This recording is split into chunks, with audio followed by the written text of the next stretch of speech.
Hier zeige ich 3 Dinge zur Perspektive bei Gebäuden, auf die es sich zu schauen lohnt, damit Stadt- und Hausskizzen stimmiger werden.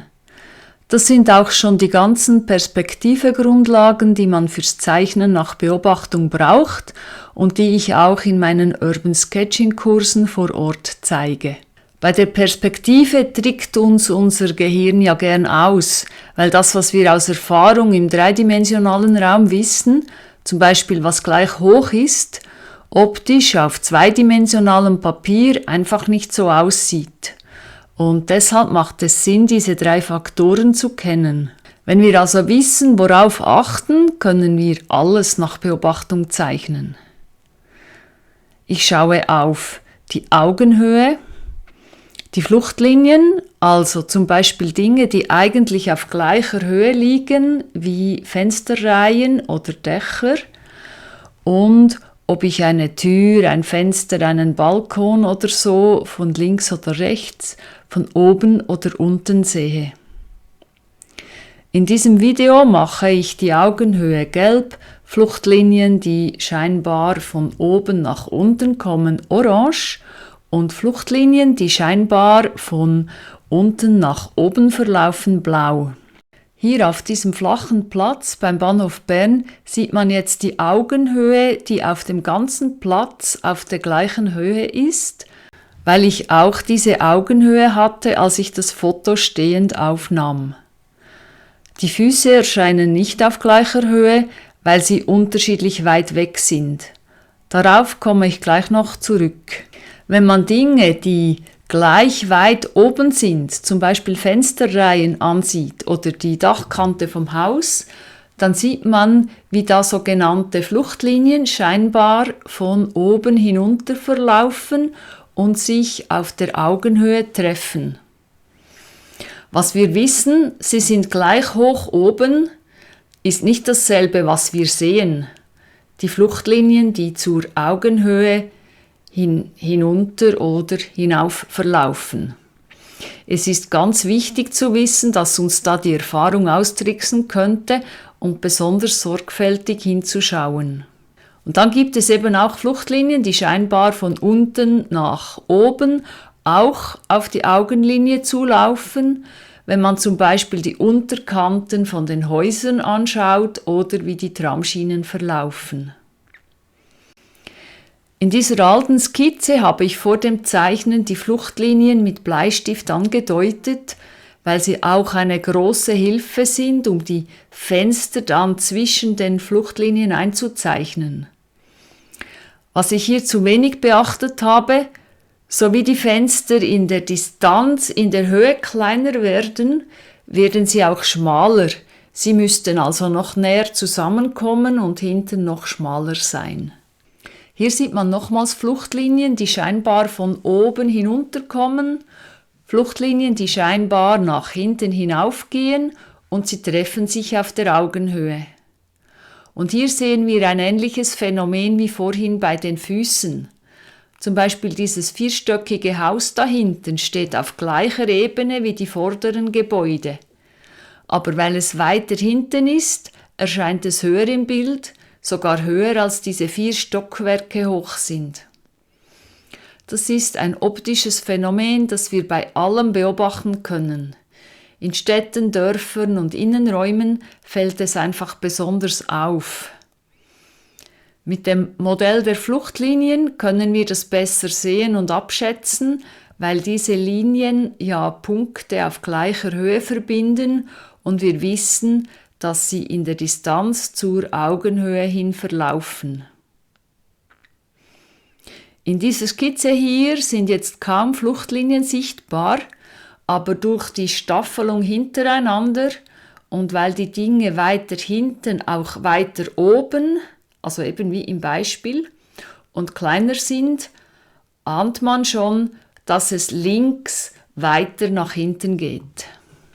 Hier nochmals die Augenhöhe, Fluchtlinien, die scheinbar von oben nach unten verlaufen, weil sie oberhalb der Augenhöhe sind, und Fluchtlinien, die scheinbar von unten nach oben gehen, weil sie unterhalb der Augenhöhe sind.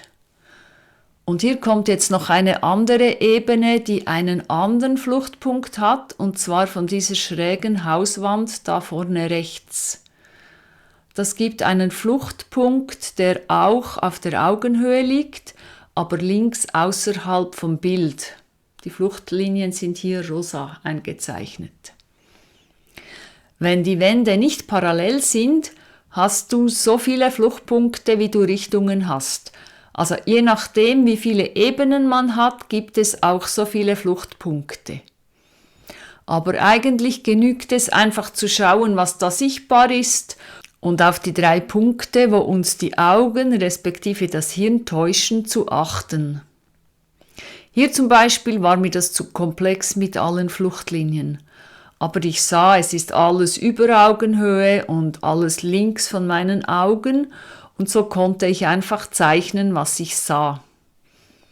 Ein Auge zukneifen hilft auch sehr beim zweidimensional Sehen, weil wir sehen nur mit 2 Augen dreidimensional.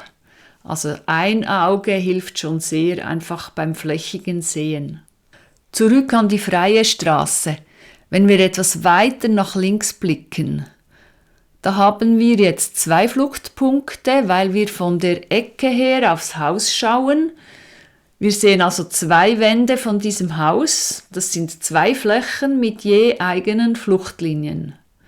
Rechts und links sieht man wieder die Fluchtlinien, die scheinbar hinunter verlaufen.